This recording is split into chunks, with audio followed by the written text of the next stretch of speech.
Hello everyone, it's Seth, probably better known as Saffron Olive, and it's time for our first daily dose of 25th Master spoilers. So today is the official kickoff of spoiler season for 25th Anniversary Masters, and so far the set is looking insane. We have a ton of valuable, powerful, fun cards to talk about today. So anyway, a quick reminder before we actually get to the cards that were previewed today.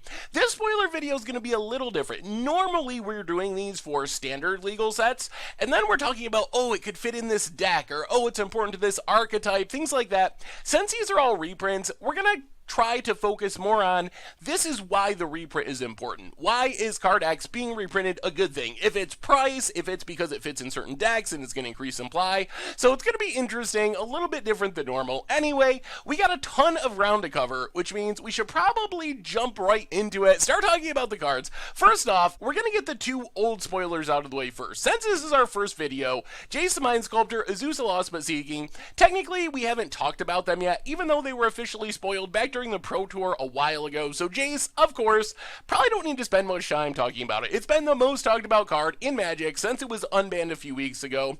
And this reprint is super important because right now, Jace is like $140 or something. This reprint will bring down the price, make it more accessible for all the modern players, plus as he's playing Vintage and Legacy, so just more Jaces is a good thing for everyone to get that price down. As far as Azusa, Azusa is another card that's really expensive at like 40 bucks. It's coming back as a rare. The problem with Azusa is she's expensive because her supply is just really low. Champions of Kamigawa, old set, very low supply set compared to newer sets. Azusa doesn't have any real reprintings yet until 25th Masters, so it's not that tons of people want Azusa. I mean, she shows up in fringe modern decks, Green-White Value Town, Primeval Titan, Amulet type decks, like Amulet Bloom decks looking to play multiple bounce lands a turn. So she does see a bit of play in modern, doesn't really see that much play in other formats, but still, as a really expensive card, always nice to see the first reprint for Azusa Lost But Seeking with super nice art. Really like the art on this one, the promo art. Anyway, let's move on. Next up, we have our exclusive MTG Goldfish spoiler, and you probably saw the full video spoiling this card a little while ago, but Blood Moon coming back for the third time, and I'm not going to rehash everything from the spoiler video because I talked a lot about it in that video, but Blood Moon is a really exciting reprint, even though it's the third time it's being reprinted in a master set for one big reason, and that is third reprints in master sets are usually the ones that finally really get a price of the card under control. So Blood Moon was like $60, then it was like $40, right now it's like $25. With this reprinting, Blood Moon's probably going to be like 10 bucks at some point, maybe even less than that. So that opens up Blood Moon as kind of a legit and very powerful budget option. So a deck like Panza, the land destruction deck, is close to being budget friendly, but having to spend $100 on a playset of Blood Moons makes it outside of the budget range. If Blood Moon is really like $10 or $8 or something, that's going to open up Panza as being a really competitive budget option. Plus, we have Free Win Red, Bloodbraid Elf being unbanned has opened up Teamer Moon as a possibility. And all this doesn't even consider that Blood Moon is just like my favorite card. Plus, this one might have the best watermark. The moon from the Dark watermark really pops on this card, so it looks really sharp as well. So all around, not a crazy expensive reprint, but a really good reprint for Masters 25. Speaking of expensive reprints, they actually did it. Imperial Recruiter reprinted at Mythic, moving forward to the Mythics. This card is super crazy. So Imperial Recruiter is one of the most expensive cards that there is in Magic outside of reserve list cards. It is almost $200, over $200 depending on the version. The reason it's so expensive is it's really low supply. So you can expect that that price tag is going to come down significantly with this reprinting because Imperial Recruiter doesn't really see that much play. It can see play in Commander, maybe. Its main home is in Alurin combo decks in the Legacy format, but still, the price is going to come way down because of this. Although, as we've seen with like Mana Drain, another card that was expensive because it was low supply, it's still going to be somewhat expensive. It's not going to be like a $2 card, but this is going to make Imperial Recruiter much more accessible, maybe open up some Legacy or Commander play, plus going to bring the price tag down on this ridiculously expensive reprint. Next on our reprint list, we have Chalice of the Void, and Chalice of the Void is super expensive, coming in at almost $80 $30. And it is a very important card, both to Legacy and Modern. Right now, it is, I think, the 38th most played non-creature in the Modern format. Really expensive, good at locking decks out of the game, so a really good reprint just to bring the price down. Although it's worth mentioning, as a Mythic, the price isn't going to absolutely crash on this one, most likely. Still going to be somewhat expensive, although good news is, being a Mythic means you're not going to open this in your draft, and that's one of the problems with Chalice of the Void. It is stone unplayable in draft, and you don't want to force people to pick an unplayable card first pick just because it's really valuable. So making it a Mythic kind of reduces the amount of times that's going to happen in drafts, which is kind of nice, although I would have liked to see it at rare just to bring the price down even more. Good sideboard option, good for decks like Freewind Red, and a very important card to the Modern and Legacy formats. Our other Mythics for today, I mean, they're fine. Akroma, Angel of Fury, Gisela, Blade of Gold Knight. So Akroma is kind of the Comet Storm value-wise of the reprints, coming in at just $2, $3 being reprinted multiple times. Gisela, on the other hand, is a little bit expensive, and it's actually pretty playable. So as far as where these Mythics actually see play, Akroma, super fringe. It occasionally shows up in like mono white blink decks in Modern, because you can play it face down as a morph, then you just Flicker Wisp or Restoration Angel to turn it face up. So it does see a bit of play. You can play it in Commander. It's not a horrible reprint. The art is super amazing. Really cool to see more copies of this art out in the wild.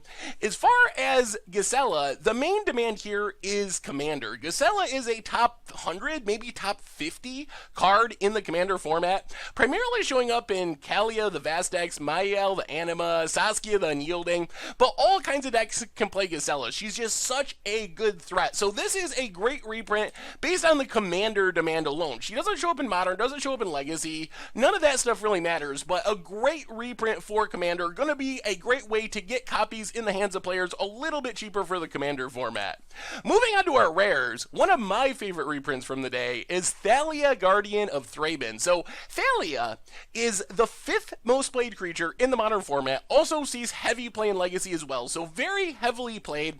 She's like $20 right now, and the reason I'm so excited for this reprint is Thalia is a key card for making certain decks be able to compete against unfair decks. So if you're playing humans, you're playing Death and Taxes, you're playing any of those style of decks, Thalia is key to making sure that you don't just die to Storm on turn 3 or other unfair spell-heavy combo decks.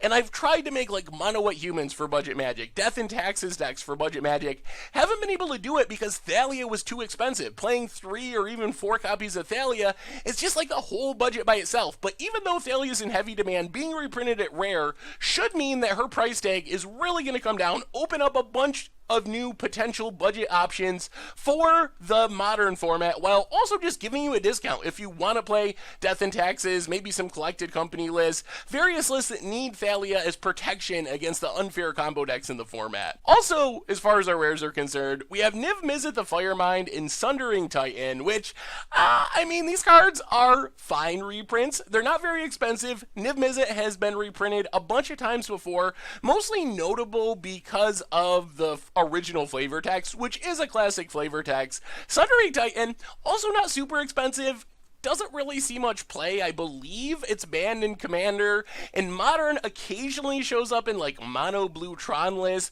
but is pretty fringe, so I don't know. They're fine reprints, they're interesting for limited, but kind of more on the bulk rare end of the scale as far as Masters 25 is concerned. Moving on to the lower rarity cards, one of the biggest reprints we've seen so far as the commons and uncommons is Curse Catcher. So Curse Catcher is a key to Merfolk Tribal, $10 at the moment as an uncommon. So this is a great card for getting the value of your box up from the uncommon slot. Really important if you want to build Merfolk Tribal. Works well with all the Merfolk we've gotten in Ixalan blocks. So if you're looking for a way to kind of jump into the Modern format, Curse Catcher and hopefully some more Merfolk to go along with it will lower that price and maybe make Merfolk one of the better starter options for the Modern format, with the prices coming down on some of the key uncommons.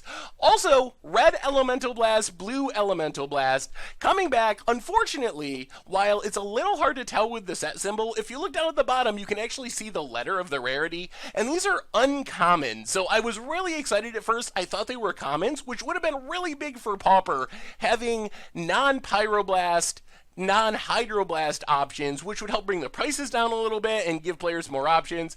But I mean, they're fine cards. They do somewhat see play, although they are essentially strictly worse than Pyroblast and Hydroblast, and they don't show up in Pauper, so I don't know. They're fine. I really like the art on them. Unfortunately, not commons for Pauper purposes. However, we do have a few new-to-Pauper cards today, including Bolduvian Horde in Pillage. So Bolduvian Horde, oh my goodness. This card is one of the biggest flops in the history of Magic. If you're not familiar with the story of Bolduvian Horde, when it came out back in Alliances, it was the most hype card in the set. Ahead of Force of Will, ahead of everything. People thought the 5/5 for 4, even with a random discard, was just going to be so busted. And it ended up kind of falling flat. So now it's kind of infamous for being one of the most overhyped cards in history. However, now we get a big change, because Bolduvian Horde, as a 5/5 for 4, is massive for the Pauper format. That is a really big body, going all the way from rare down to common, so it's going to be interesting. It might be that Bolduvian Horde, almost 25 years later, is going to have a chance to finally live up to the hype, this time in the Pauper format. Speaking of Pauper, Pillage is also a great reprint. The art is awesome. Destroying an artifact or a land for just 3 mana is a really good deal. We already see some land destruction decks, although not always red-based ones, but this is a card that can definitely see play in Pauper, fighting against affinity-based slicks, attacking your opponent's mana base, their Tron land, so I expect the sideboard of red decks to really want to take advantage of Pillage in the Pauper format. Otherwise, Murder, another old one, we saw this one a while ago, it's a fine removal spell for limited, was already common, so it's not new to Pauper, it just kinda is, but it's fine. Anyway, that brings us to the end of our daily 25th Masters spoilers for today. So what do you think? What are you most hyped for? How do you think day one is looking? Is there enough value? Or are you surprised that they reprinted Imperial Recruiter and Jace and Chalice? That's 3 mythics worth like $70 or more, and some worth hundreds of dollars right there. What are you still looking for as we go through the rest of spoiler week? How much does Bolduvian Horde and Pillage shake up Pauper? Let me know in the comments. Thank you so much for watching. I hope you enjoyed the video, and I will talk to you soon. Thanks for watching the video. If you enjoyed it, help us out by clicking that like button down below. And to keep up on all the latest and greatest, click that subscribe button. And don't forget to hit that bell icon to get alerts whenever we have new videos. And if you want to, check out some of our other sweet videos here and here.